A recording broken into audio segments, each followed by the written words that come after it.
हिरण्याक्ष और हिरण्यकश्यप का जन्म कैसे हुआ। ये सप्त ऋषियों में शामिल कश्यप ऋषि और दिति के पुत्र हैं।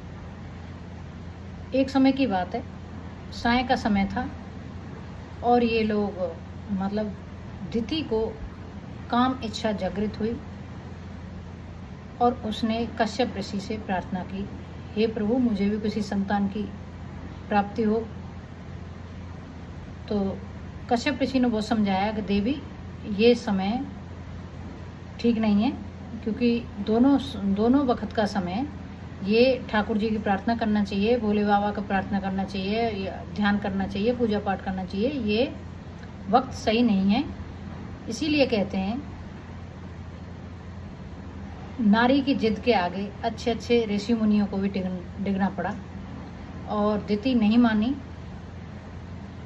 कश्यप ऋषि के लाख कहने पर भी जो संतान अब पैदा होगी, इस वक्त की जो संतान है वो पैदा होगी तो राक्षस प्रवृत्ति की होगी। जैसी ठाकुर जी की इच्छा, जो देगा वो ठाकुर जी की इच्छा रहेगी, मुझे स्वीकार है।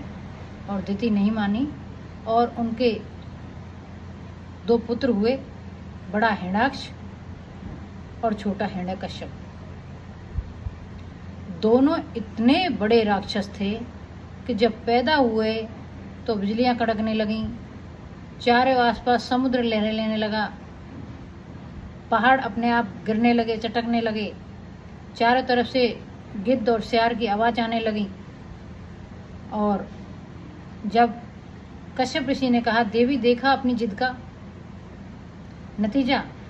इस वक्त वो इसीलिए कहते हैं कि एकादशी, अमावस्या, पूर्णमासी और द्वादशी का भी बताया जाता है। द्वादशी सुबह और शाम दिन के समय में ऐसी स्त्री पुरुष को कोई भी इच्छा अपनी ऐसी पूरी नहीं करनी चाहिए जिससे जो हमारी संतान हो तो वैसे राक्षस प्रवृत्ति की हो। वैसे अपनी संतान को गलत काम करते हैं तो कहते हैं राक्षस प्रवृत्ति के हो गए, कहीं ना कहीं उसके माँ बाप भी जिम्मेदार होते हैं, क्योंकि संस्कारों के साथ रहेंगे तो संतान भी संस्कारवान ही पैदा होगी।